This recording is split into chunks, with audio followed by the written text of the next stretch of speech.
ভাইয়া আমার, আখেরাত তো অনেকগুলো ঘাটি। এক নম্বরে হচ্ছে জান কবজ হওয়া, মৃত্যু, এরপরে কবর, এরপরে হাসরের মাঠ, এরপরে মিজান, এরপরে ফুলসিরাত, এরপরে জান্নাত জাহান্নাম, এবং এক একটা হাজার হাজার বছরের লম্বা ঘাটি। বন্ধু আমার, শুধুমাত্র কসম আল্লাহর, কোন ব্যক্তি যদি বেঈমান, কাফের, মুশরিক, নাফরমান, পাপী জিন্দেগি নিয়া মৃত্যু পর্যন্ত পৌঁছে, খোদার কসম শুধু মৃত্যুর যন্ত্রণা, শুধু জান কবজের যন্ত্রণা, আল্লাহর কসম এটুকুই সহ্য করার ক্ষমতা তার থাকবে না। এই জান কবজের যন্ত্রণার সামনে তার 60 বছরের দুনিয়া যা ভোগ করছিল, মজা করছিল, 1 সেকেন্ডে ভুলে যাবে। ইমানদার, আমি শুধু এই কথাটাই এখন শুনাইতে চাই। এই তর্জমাটা বললে আমার কথা শেষ। এটাই আমার বক্তব্য। ভাইয়া, কবরে লম্বা সময় থাইকা কি কষ্ট পাইবা বেনামাজি সন্তান, হারাম উপার্জনকারী বাবারা, বেপর্দা মা বোন, সেটা তো লম্বা বিষয়। হাসরের মাঠ কি পরিমাণ লম্বা, মিজানের পাল্লার সময়টা কি পরিমাণ কঠিন হবে, আমল নামাটা যখন বাম হাতে দেয়া হবে তখন কি পরিমাণ চিৎকার করবে। ফুলসিরাত পার হতে 30,000 বছরের রাস্তা, এই অন্ধকারাচ্ছন্ন রাস্তা কিভাবে পার হবে সে তো পরে লম্বা বিষয়। শুধু জান কবজের সময় মৃত্যুর, যেটাকে বলে রুহু কবজ হওয়া, মৃত্যুবরণ করা, এই কষ্টটাও তো সহ্য হইবে না। এই কষ্টটা তো সহ্য হবে। কোরআনুল কারীমের মধ্যে 4 জায়গায় আল্লাহ তাআলা মোট মৃত্যুর যন্ত্রণার কথা বলছেন।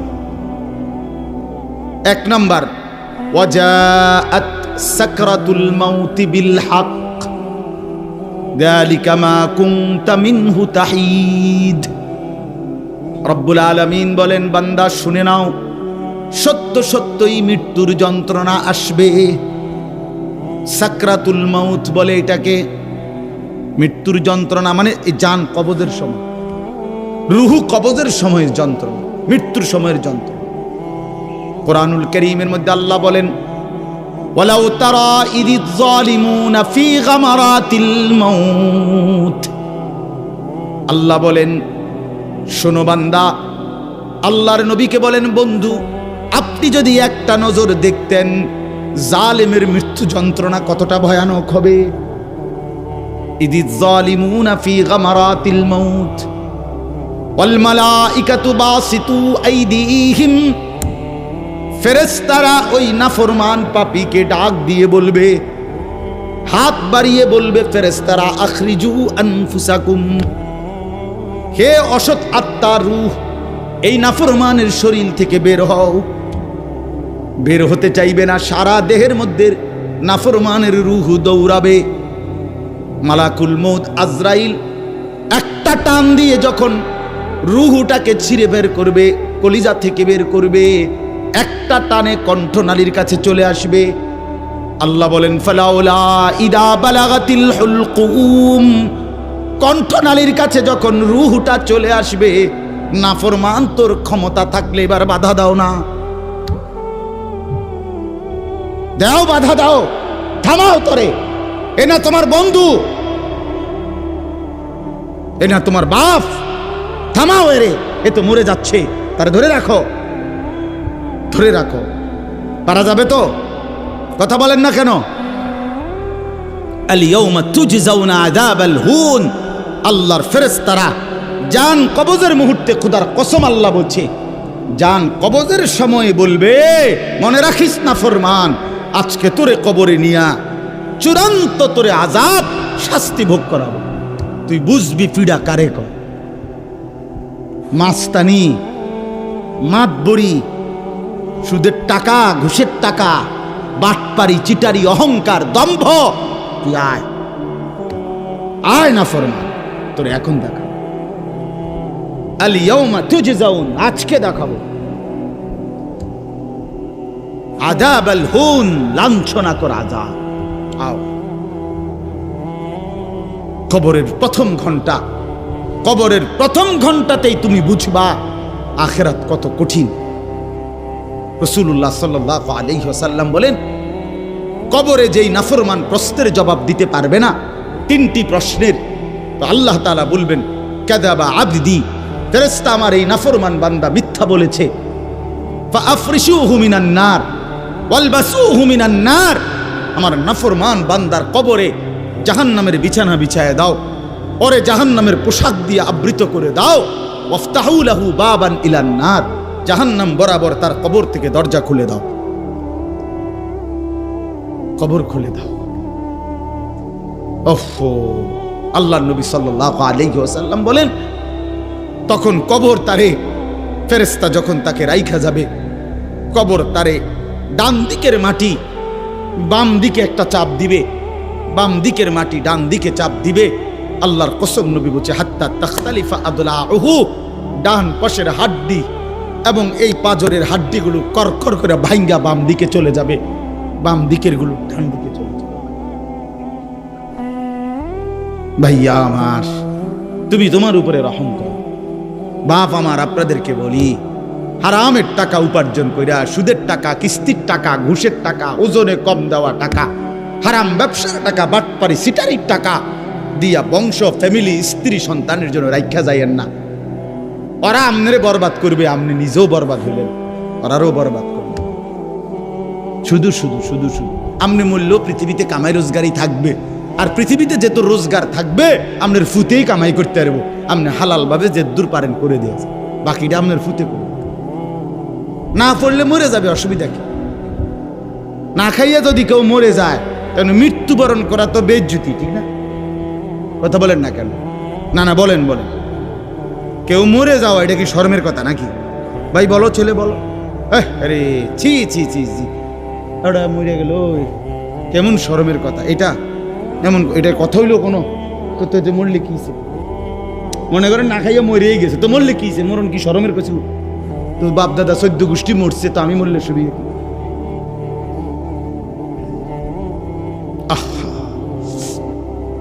এজন্য বন্ধু, আল্লাহ তাআলা বলছেন ওয়ালাউ তারা ইদিয যালিমুন, এই শোনেন বন্ধু, আপনি যদি একটা নজর দেখতেন, আমরা তাফসীরে কিতাবে পড়ছি আত-তাযকিরা, ইমাম কুরতুবী রাহমাতুল্লাহ আলাইহির কিতাব আত-তাযকিরা ফি আহওয়ালিল মাউতা ফিল আখিরা, অনেক সুন্দর কিতাব, বাংলা অনুবাদ হয়েছে মৃত্যুর ওপারে।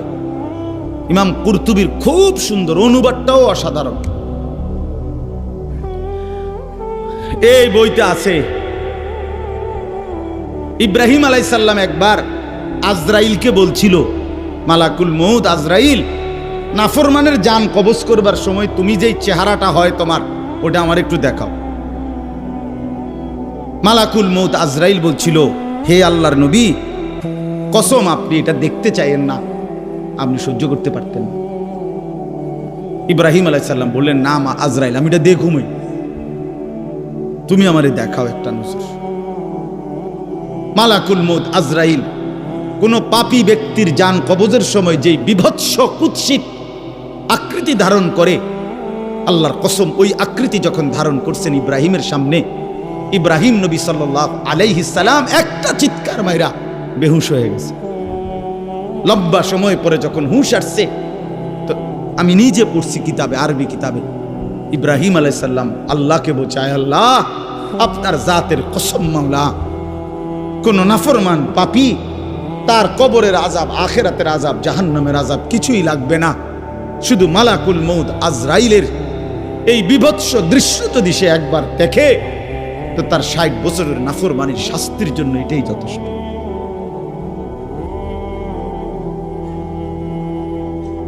হ্যাঁ, আখরিজু আনফুসাকুম, এখানেও আল্লাহ তাআলা এই কথাটা বলছে, ফালাউলা কাল্লা ইদা বালাগাতিত তারাকিয়া।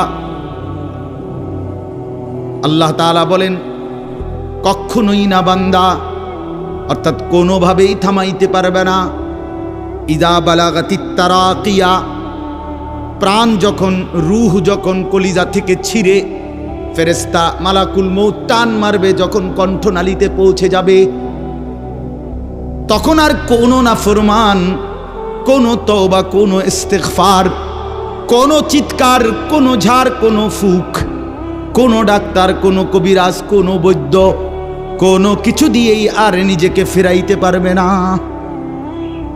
ইদা বালাগাতিত তারাকিয়া, যখন কণ্ঠনালীর মধ্যে ফেরেশতা টান দিয়ে বের করে ফেলবে রূহ, কলিজা থেকে, কলব থেকে রূহকে টেনে ধরবে, যখন কণ্ঠনালীতে চলে আসবে, ওয়াকিলা মান রাক, আশপাশের সকলেই তখন বলবে এই ব্যক্তি যে ছটফট করতেছে তারে এখন কোন কবিরাজ দিয়া ঝাড়াবে। সবাই ডাক্তার, কবিরাজ, বৈদ্য, ওঝা খুঁজবে, দেখো না কার কে পরিচিত আছে, ডাকো, আরে বাঁচাইবার চেষ্টা করো। ওয়ান্না আন্নাহুল ফিরাক, আল্লাহ বলে কিন্তু ওই ব্যক্তি ঠিকই বুঝে ফেলেছে আজকে তাকে নিশ্চিত এই পৃথিবী থেকে বিচ্ছিন্ন হতে হবে। আত্মীয় স্বজন তারা যদিও ডাক্তার কবিরাজের জন্য চিল্লাচিল্লি করছে, কিন্তু লোকটা নিজেই বুঝে ফেলবে আন্নাহুল ফিরাক, তাকে এখন এই দুনিয়ার মায়া থেকে বিচ্ছিন্ন হইতেই হবে।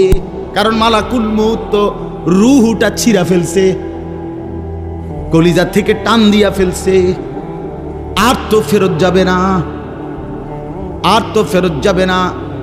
ইন্নাল্লাহা ইয়াকবালু তাওবাতাল আবদি মা লাম ইউগারগির, নবী সাল্লাল্লাহু আলাইহি ওয়াসাল্লাম বলেন নিশ্চয়ই আল্লাহ তাআলা বান্দার তওবা কবুল করেন যতক্ষণ পর্যন্ত না মৃত্যুর গড়গড়া শুরু হয়, ওর আগ পর্যন্ত।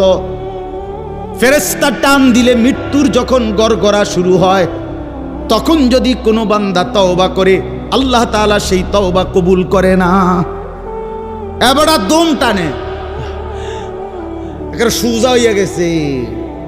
এই সময় হুজুর আনছে 200 টাকা দিয়া, হুজুর আব্বারে গুদ্দুর বেহেশত বুঝ কইরা দেন, তওবা ফরাইয়া দেন, তওবা। এই সারা জিন্দিগির সিটারি বাটফারির তওবাটা এই 200 টাকা দিয়া আব্বারে মিল কইরা দেন। হ্যাঁ, বেহেশত দিয়া দিব।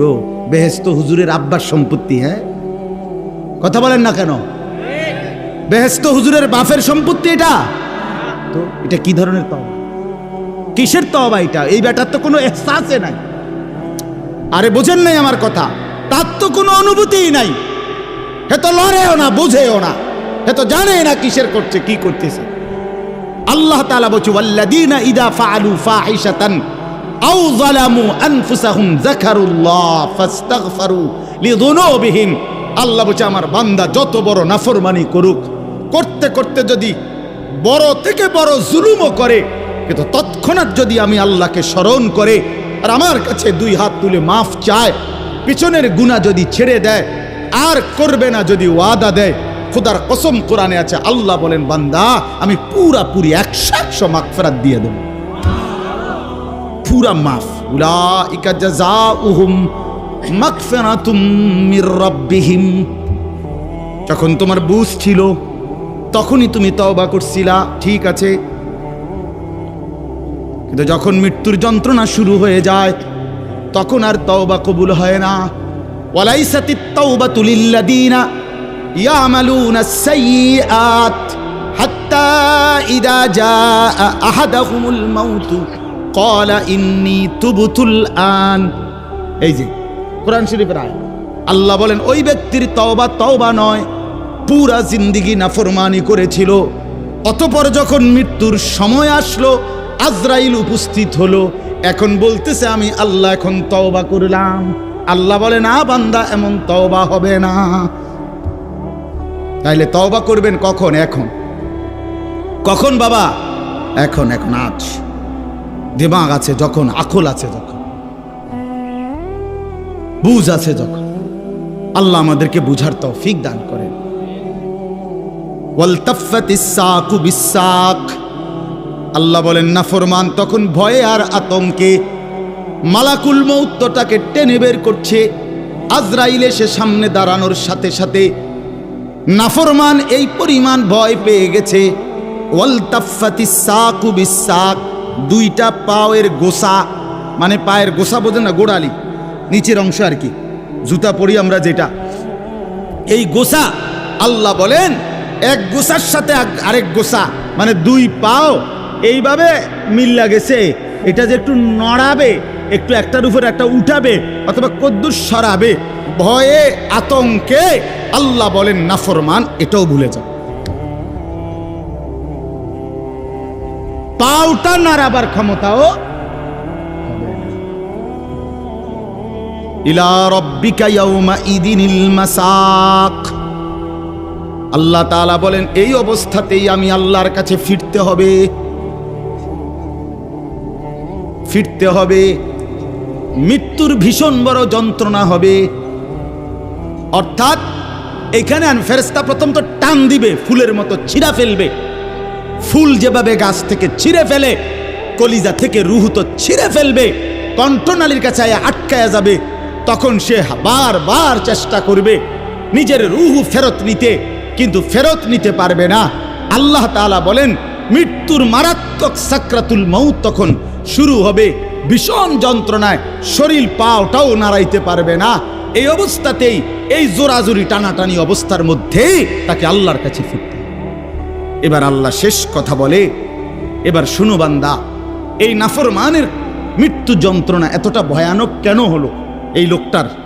আল্লাহ তাআলা বলেন ফালা, ওই ভাই ছেলেরা শোনো, ভাই আবার শোনো, যা এই ধমকাইছি, খোদার কসম দুশ্মনী নিয়ে ধমকাই নাই, তোমার সাথে কোনো বিদ্বেষ নিয়ে ধমকাই নাই, কলিজা ভরা এটুকু ফিকির নিয়েই বলি যে এক ছেলে বদলে যাক, একটা নওজোয়ান বদলে যাক, সারা দিনের চিৎকার চেঁচামেচির দ্বারা, এই দিবানিশির এই বলার দ্বারা যদি একটি বাচ্চাও, একটা ছেলেও, একটা কিশোর, একটা যুবক, একটা তরুণ, একটি মুসলমানের মা মেয়ে যদি বদলায়, হতে পারে ওই একজনের উসিলায় আল্লাহ আমাদেরকে মাফ করে দিবে।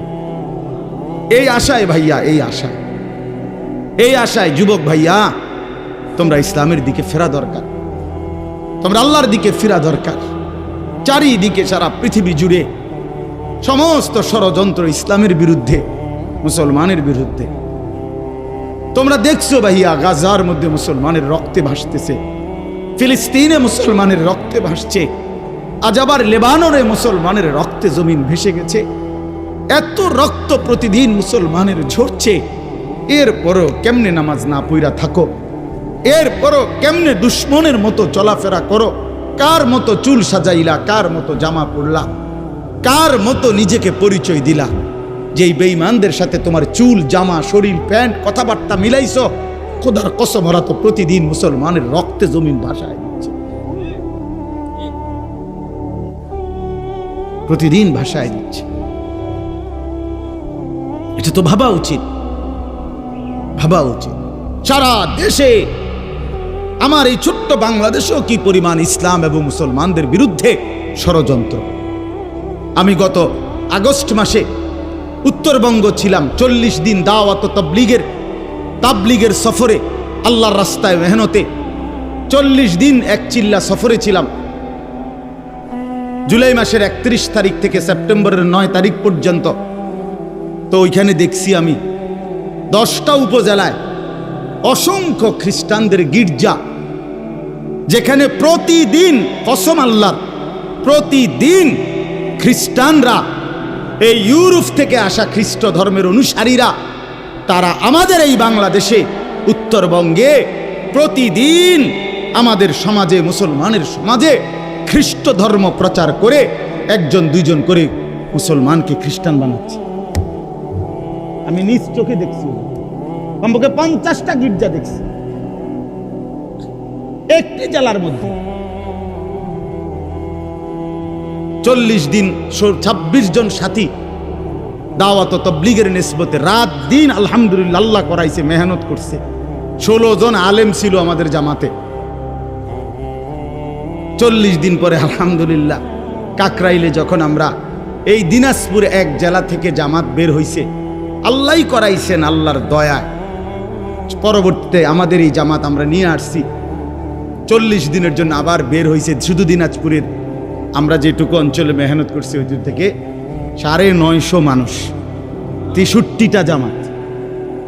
আলহামদুলিল্লাহ আল্লাহ করাইছে, আল্লাহ করাইছে।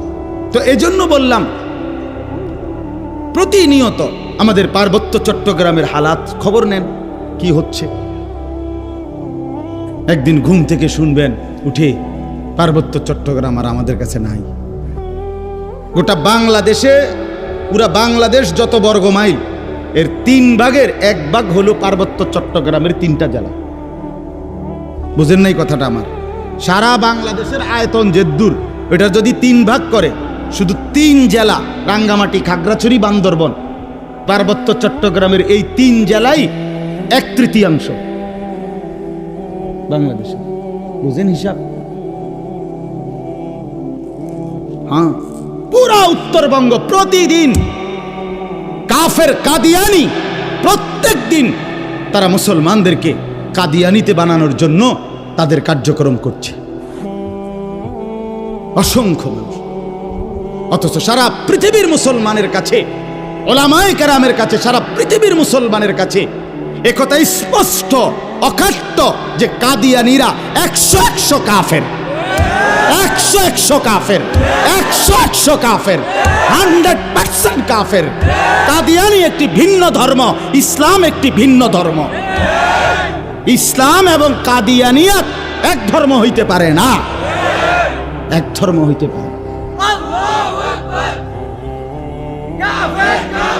প্রকাশ্য কাফের, প্রকাশ্য কাফের। জানো না মিয়া, এই বেঈমানরা নিজেদেরকে আহমদিয়া মুসলিম বলে। কিসের আহমদিয়া মুসলিম? তুই বেটা, মুসলমান তো মুসলমান। কোরআনে আল্লাহ বলছেন হুয়া সাম্মাকুমুল মুসলিমিন। আল্লাহ তাআলা বলছে তোমাদের নাম তোমাদের পিতা ইব্রাহিম রেখেছেন মুসলমান। আবার আহমদিয়া মুসলমান কিতা? আলগা শব্দ লাগালা কেন? মুসলমান তো মুসলমানই, এটার লগে আবার আলগা টাইটেল লাগানোর কি দরকার আছে? সাদা মুসলমান, কালা মুসলমান, হ্যাঁ চিটেঙ্গা মুসলমান, এটা কিতা? এটা কোনো দরকার আসেনি? আপনি বলেন না, মুসলমান তো মুসলমান। ওয়ামান আহসানু কাওলাম মিম্মান দা ইলাল্লাহ ওয়া আমিলা সালিহান ওয়া ক্বালা ইন্নানি মিনাল মুসলিমিন। এই যে আল্লাহ বলছে সর্বোত্তম মানুষ, সর্বশ্রেষ্ঠ মানুষ হলো 3 ব্যক্তি। 1 নম্বরে যে মানুষকে আল্লাহর দিকে ডাকে, 2 নম্বরে যে যাবতীয় নেক আমল করে, 3 নম্বরে সর্বদাই যে নিজেকে মুসলমান পরিচয় দেয়। কি পরিচয় দেয়? আমি মুসলমান, নাকি আমি ঢাকাইয়া মুসলমান, আমি মুসলমান, খাস খালাস। আল্লাহ আমাদেরকে মাফ করে দেন। আমার ভাই, আমার ছেলেরা, আমার নওজোয়ানরা ফেরা দরকার। ইসলামের জন্য জান বাজি না রাখলে, আল্লাহর দ্বীনের জন্য আমরা ফিকির না করলে, নিজের ঈমান, নিজের ইসলাম, নিজের আমল, নিজের আখলাক সুন্দর না করলে ভাইয়া পারতা না। স্লোগান দেওয়া আর জীবন দেওয়া এক কথা না। স্লোগান দেওয়া সহজ ভাইয়া, তো দুশ্মনের মোকাবেলায় দাঁড়ানো কঠিন, কঠিন। এই জন্য ভাই, নিজের কলিজার ভিতরে যদি ঈমান না থাকে, আখিরাতের ফিকির না থাকে, কপালে যদি সেজদা না থাকে, তুমি কাফেরের মোকাবেলায় দাঁড়াইতে পারত না,